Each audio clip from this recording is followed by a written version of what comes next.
Blessing. Yeah. Welcome, my bro. Nice to meet you, man. Nice to meet you too. So Alex has lined up a few questions for us. Yeah. Who are you and what do you do? I'm a video producer, a music producer as well. Sorry Yeah, about it's that. no worries. You can say right now I'm doing YouTube stuff, but I'm a music producer, Amazing. video producer, music producer. What sort of genre? What kind of music do you produce? R&B, hip hop music, amazing. pop music. I'm very familiar with your video content, but I had no idea about the music stuff, so it'd be cool to hear some of your stuff. Yeah. What was life like growing up? Do you have any siblings? Yeah, so I spent half of my life now. I say, more than half of my life in Zimbabwe. Okay. That's where I grew up. Came here around 2008 because my mom was already here. Background-wise, one sibling, grew up in West London. That's where I started doing music in church, playing instruments and stuff. And then I went into the production stuff, FO Studio. Oh, sweet. Yeah, and then Cubase at school, and then Logic later on. Oh, nice. Then the video stuff came after. Yeah, sweet. What you said you've got one sibling, right? Yeah. As brother? Older sister. Older sister. Yeah. What does she do? Care work. Okay. Yeah. So you've gone down two separate paths. It's a different space. Are your parents still together? My dad passed away. Oh, I'm sorry to hear about that. No worries, yeah. The next question is, what was your dream job as a child? I've had several. So my uncle is got a transport business, so I wanted to do that. That was my first dream. Then I changed over, wanted to be a rapper at one point. That kind of flipped to the music side. Yeah. And then I think over time, then I wanted to do business as well, just business consultancy and stuff. Yeah. And then over time, it changed into more tech stuff. I think I realized I was probably going to do tech when I was in school because my school gave me a job when I was GCSE, so it was a bit awkward. Yeah. Even going to A-level because I'll be in school 4 days, and then on Friday, I'm a junior technician and students are calling me sir and all that stuff.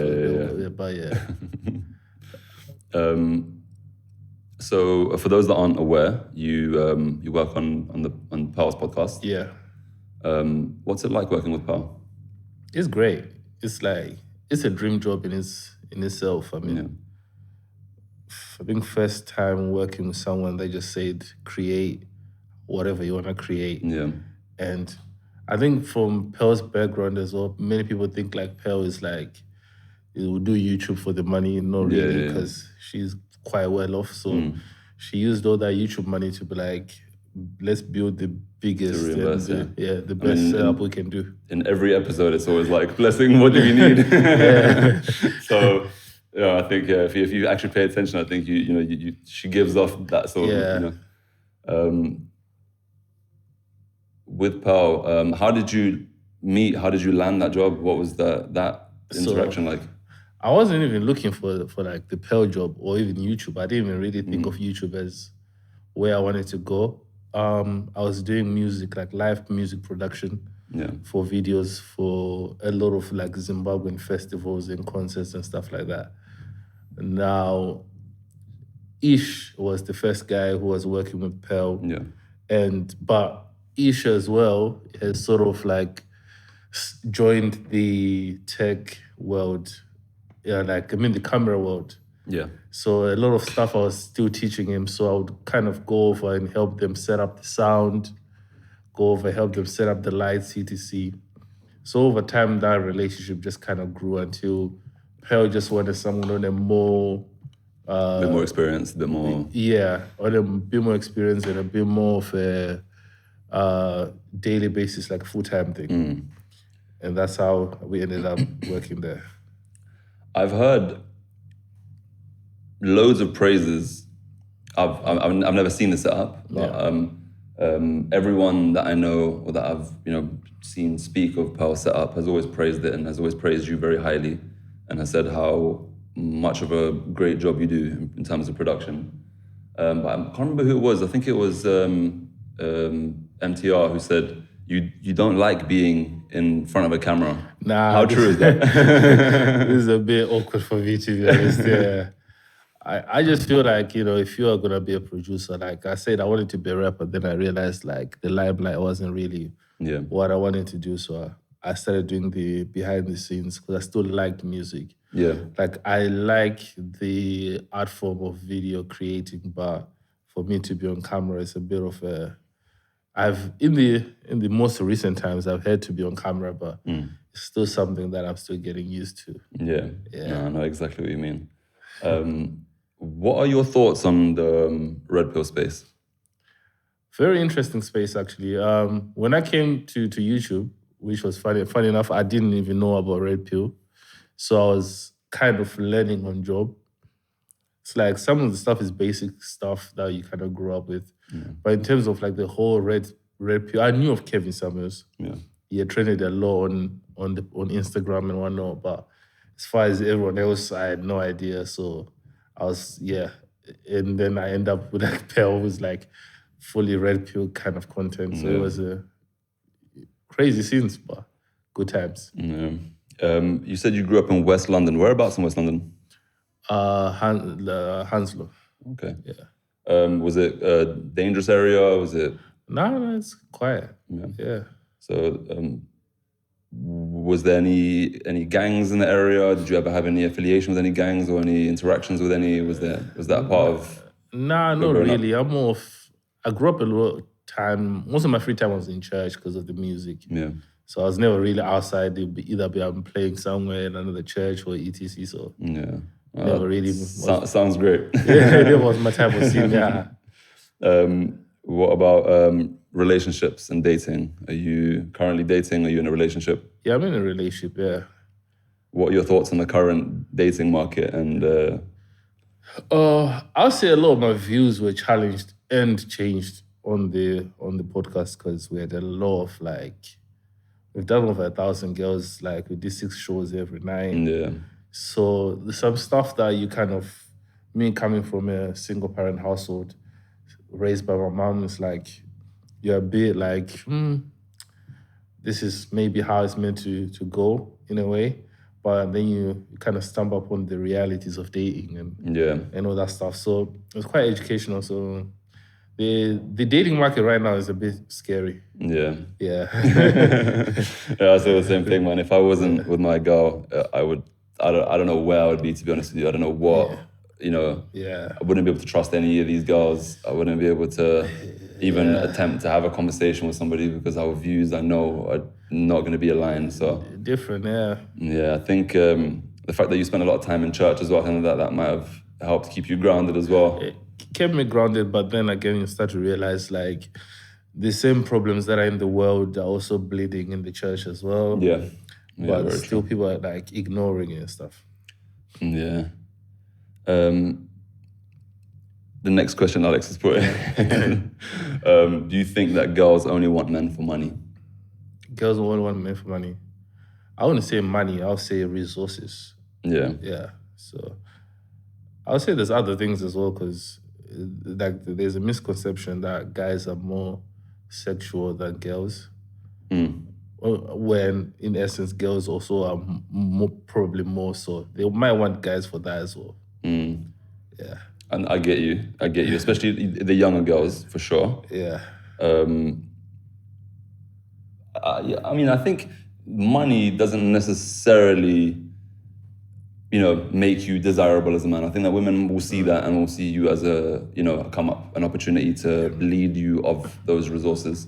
But I think that there has to be a combination of things that will make you, more attractive to women. Yeah, but I think it also depends on the background as well. So for sure. Like for me, coming from like Zimbabwe, that's more of an African background. So you tend to find that there's not really any middle class. So a lot of people, if you're really like well off, it doesn't matter what you look like. Yeah. People are trying to have that come up. So they're going to look for resources more, as opposed to the Western world where people are being more stable in their income. So they wouldn't look for resources as much. I would say, yeah. No, I know exactly what you mean. And I think that the more families are involved as well, I think the more intricate these requirements become, and the more different families will require different things. You know, like if you look, for example, into like the the Arabic Gulf, for example, the Persian Gulf, those Arabic countries there, I'm not sure if it's Qatar or Kuwait, there's like 5 families and they're only allowed to marry within those 5 families and you can't marry outside of those 5 families. And those are like the nobles in the country. Oh, wow. And so, if the more families become involved, the more narrow your dating pool becomes or your marriage pool becomes. Wow. Next point here is racism. What are your thoughts on racism? Have you ever experienced it? Yeah, racism is still there. I'll say from what we deal with, anyways, in the UK,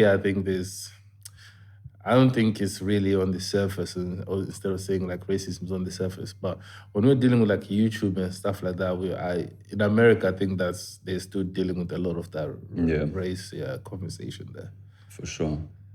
I think we have some more class-related issues in the UK, like especially like in and around London. I think that you find people that are poor, regardless of skin color, will get along a lot better than those same people with people who are richer than them. I think there's more accepting amongst like 2 billionaires in a room will not talk about their skin color, or they will not make fun of each other's skin colors. They'll be talking about other things. So I think that the issues in the UK are more class related than they are race, but obviously it does exist. There are still some race related issues here as well. I want to go back and talk to you about music, to be honest with you. That was my early days in working in media, all production and music based. So what are have you done any interesting projects that people might have heard of? I would say my stuff is mainly on the gospel stuff, so I wouldn't say that many people have heard about that. But I would say for music, for me, I just find music the same as like video stuff. I think it's like similar to me.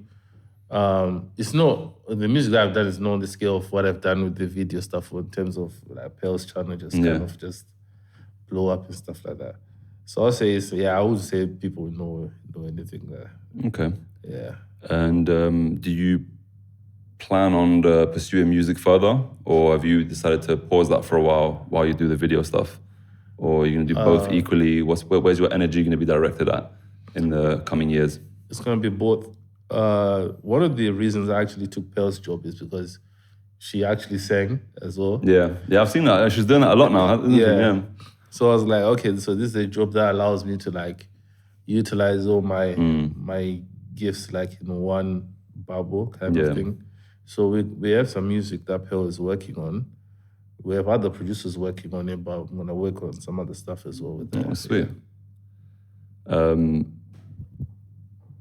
Will that stuff be on her channel, or will it be released like commercially? Like, will it be on like streaming platforms? It'll be everywhere, yeah. Oh, amazing.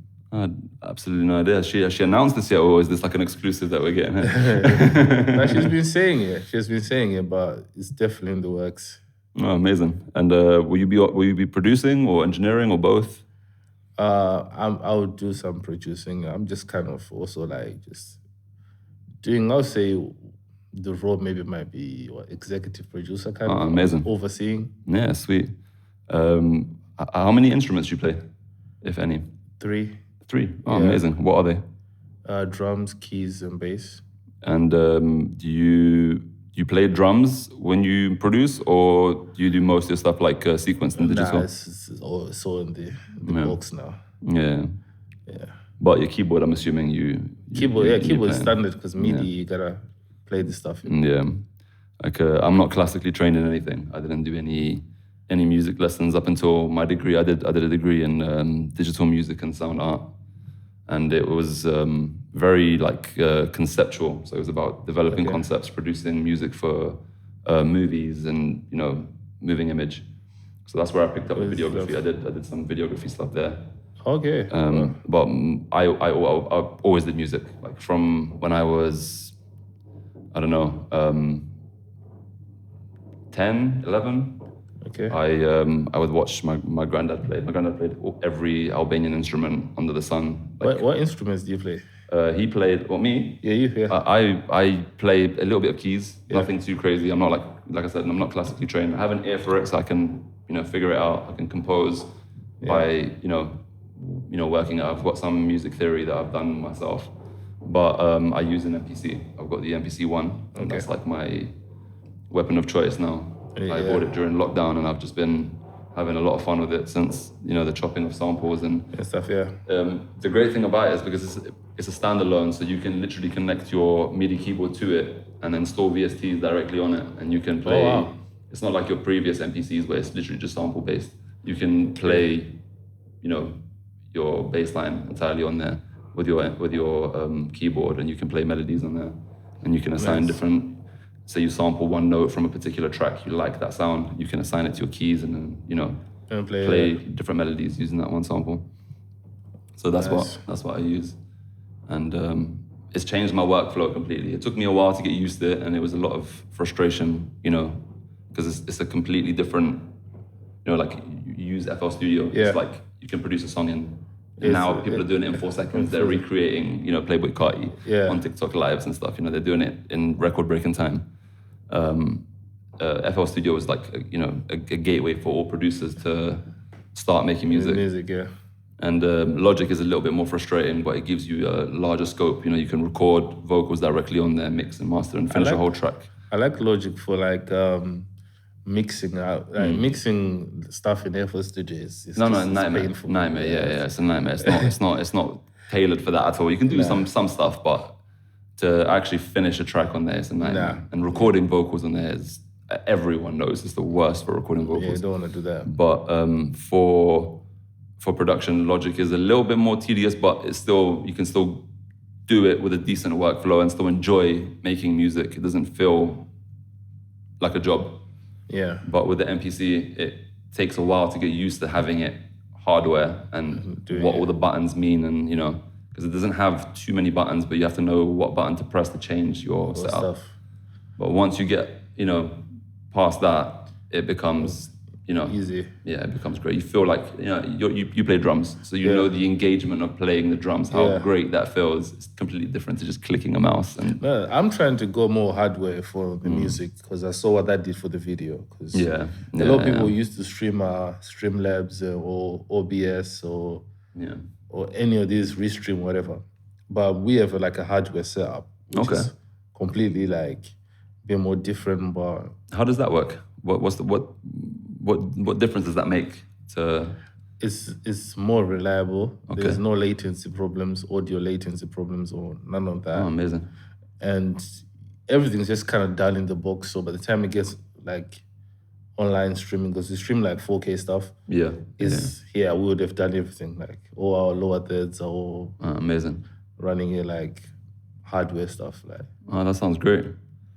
But yeah, I mean, with music, it makes all the difference as well. You know, you look at some of the hardware, just like your Avalons and your LA2As and stuff. You can't. I mean, you can get close, but you cannot replicate the warmth that those units give to your recordings. It's just completely different. And I need to look into you guys' setup a little bit more, because that sounds interesting. That's something that I would definitely like to get into. So do you engineer your own like stuff that you make and stuff? Yeah. So I started off rapping, funnily enough. I went to school with people from all over the world, and we would all just, do the little ciphers and rap battles and stuff. And that's where I started. And I was very good. Not to toot my own horn or anything. I was very good. And then I had a friend who would produce my music, and I recorded a few things when I was young. And then he ended up moving to Liverpool and left his computer here and stopped producing. And then I was like, fuck, I need to find some beats. Back then you couldn't just go on YouTube, it didn't exist, So I started learning how to make beats, figured it out, got better and better, eventually went to uni. That transformed the way I think about things conceptually. Yeah. Because like I already had the skills while I was at uni. It was just a matter of, developing it further. So the music you make, you just say, is it just more the hip hop side of things? It's my main focus. It's my main love. Okay. But I do everything. I've done some Afrobeat stuff. I've done some drum and bass stuff. I've done some house music. Yeah. I've done some like dancehall stuff. But like hip hop, R&B, that's my main love. And so while I was at uni, I'll tell you something. Like this is the first time I'm speaking about this on record. I got flown out to Miami to go and work with Scott Storch. I don't know if you've heard of him. Yeah. So this was like after his rehab and his overcoming of his severe cocaine addiction. His management team were trying to get him back up and running, and they needed some ghost producers to basically start building tracks and then have him just like tweak them a little bit and then put them out as Scott Storch beats, And me and my partner in crime at the time, we were like in like a production duo. Yeah. We flew out there. We worked with him and his team. I was 20. I turned 21 when I was out there, and my guy was like 19. We went out there. We worked on a few bits and bobs. Yeah. I've got some of the stuff here on my laptop. I'll show you once we start recording.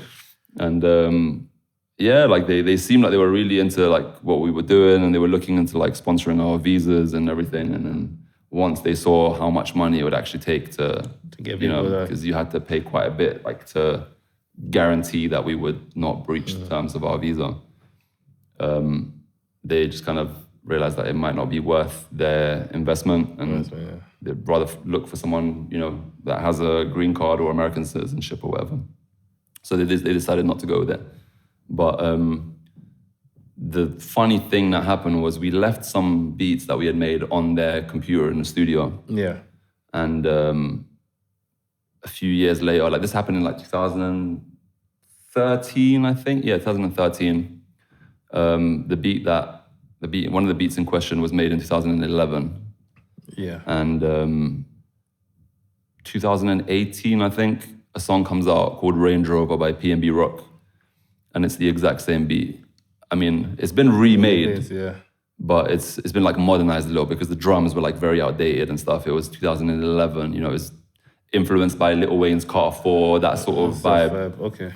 And but the chords are identical. The drums are, apart from the sounds, very, very similar in pattern. There are a few things that have been taken out, and it's been obviously, mixed and mastered properly, and Drop, the engineer, probably did his absolute thing on there.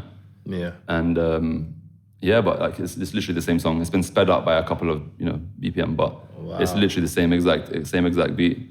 And when I heard it, I was just like, I didn't know whether to be offended or whether to for it to be seen as a compliment, or I had no idea. But did you reach out? No. I reached out to Ronnie, who was his manager at the time, and he said, "Oh, I'm not working with him anymore. I don't know what's going on. Like, I'm not involved." Wow. So I have no idea who his management are now, but I don't have direct contact with him anymore. No. Like the Holly and Ronnie were his two managers at the time, and those are the people I got in touch with. And I was like, "Yo, what are you lot doing?" They didn't want to invest in flying us out there and keeping us there, but they want to take some of the music that we left there. So crazy. Yeah, just an interesting fact. Crazy. It's the business. Yeah, man. Yeah, so it's a dog eat dog world. But yeah, in terms of the podcast, why have you guys stopped doing panel shows? Pearl was just tired of them. That's just it. Because I didn't even realize that they had stopped. I was wondering why my it wasn't popping up in my algorithm anymore. I was like, what's going on? And then panel shows are like a lot of work. I think we did enough for that time. I think you get to a point where you're just like, okay, like we've done a lot, like what's next? Like we're like plus 130, 140 episodes. Yeah. So and over time it just becomes a bit too going towards of the drama side of things, like keeping out people, etc. So I think that's what she just decided like she's tired of those. Like this. Will there be any in the future, like random ones? Yeah. If we get the right guest, we'll make a panel for them. I want an invite. Obviously, we've done some in Miami, though, crazy, but London ones used to, it'll be great. Because I know it's from having people come to your setup and have crazy people around all that equipment. I know it's anxiety through the roof already. I know, especially with the content, how triggering it is for some people, and how the people that it triggers are some of the most like emotionally fragile people on the planet. I know that it could be an absolute headache. Well, scary times. We ended up getting security, but it's still after a while, it was scary. But I prefer London than doing these shows in America. Yeah, I mean, because someone might have something else. You can't keep a metal detector at the door either. It's tricky. You could enough shows you can go left. Yeah, for sure. But I've been following you guys for quite a while now, and I'm very much keeping up to date with your work, and I've been very impressed, honestly. And I want to thank you for coming out here. It was a bit of a journey. No. Thank you very much for your time and for the great conversation. Thank you for having us. Appreciate it.